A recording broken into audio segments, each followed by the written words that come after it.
From the education realm, so there you have classes and you have principles. What kind of principles did you learn in the education from, let's say, like just a randomized order of classes? There's always going to be a principle there, right? So it's like, what were those principles that education taught you? Oh, wow. It taught me that we take these classes for a reason. I know a lot of times, students come into college and they're like, why do I have to take these electives? I know I want to be a business major. I know I want to be a psychology major. Why do I have to take intro to writing? Why do I have to take public speaking? Why do I have to, all of those different things? And the main thing that it taught me was that all of these courses are necessary. And the beautiful thing is, with the electives, you can select whatever you want.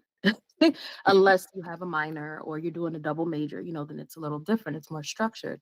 But otherwise, from that, it taught me that we need all of those courses. They were necessary. So I took the intro to creative writing, the intro, to public speaking, and here I am in front of you today, talking freely. And another one was the Harlem Renaissance, and also the great teachers that I met along the way as well. Some who have helped me.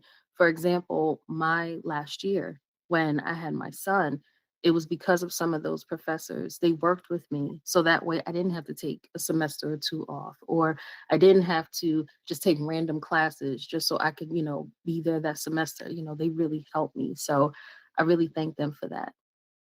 Nice. That's amazing. I'm curious because the importance of mentorship and influence. And when you first started, because normally we see things as bad influence as only bad. Sometimes we learn also from the bad to not copy that. In the environment you were growing up, what was something that you really adapted that somebody mentor you in those early years? And what was something you were like, I know that's not correct. And for that Mhm. reason, I cannot choose to do it. Absolutely. As I mentioned, I had a great support system, between my mom. She helped me with my son. So when I went to college and, I had my classes because I went to school and I worked up until pretty much my due date. I was induced. So I literally, My went to school and work up until I want to say like that Thursday, that Sunday I was induced. I took off 2 weeks and then I came right back because I was on a mission. But again, I had a great support system behind me. I had professors that were working with me. And again, I was in the trio program. So I had a whole slew of counselors who were rooting behind me and making sure that I succeeded, because I'll never forget there was one person. It was actually a custodian, because I used to work part-time in a library. And he made a comment to me and he goes, "Oh, you're not coming back." And I'm like, "What do you mean I'm not coming?" He's like, "No, you're not coming back. You need to be a mom. You're pregnant and you just need to focus on that." And a part of me kind of felt like, you know what, maybe he's right. Am I selfish by trying to do all of this? And then when I went back and I told my mentor in the trio program, she was like, "Absolutely not. You will come back. And whatever it is that you need to do, whatever we need to pair you with." Unfortunately, there was no daycare center at the campus. So again, I had to heavily rely on my mom. But it was comments like that that actually fueled me, where I know for other people that could deter them. The other thing for me was I pride myself on not being a statistic. Being a single mom, especially from the area that, I was born and raised in, people would assume those things. Oh yeah, she's in college. Oh no, she's not going to finish. Oh, she's probably going to have more kids. She's probably going to do this and that, get on, Section 8, all of those different things. And I made it my mission to not be a statistic. So I did, and it's no offense to anyone who is on Section 8 or anything like that. I actually was on Section 8 for about a year. And I told myself, I said, you know what?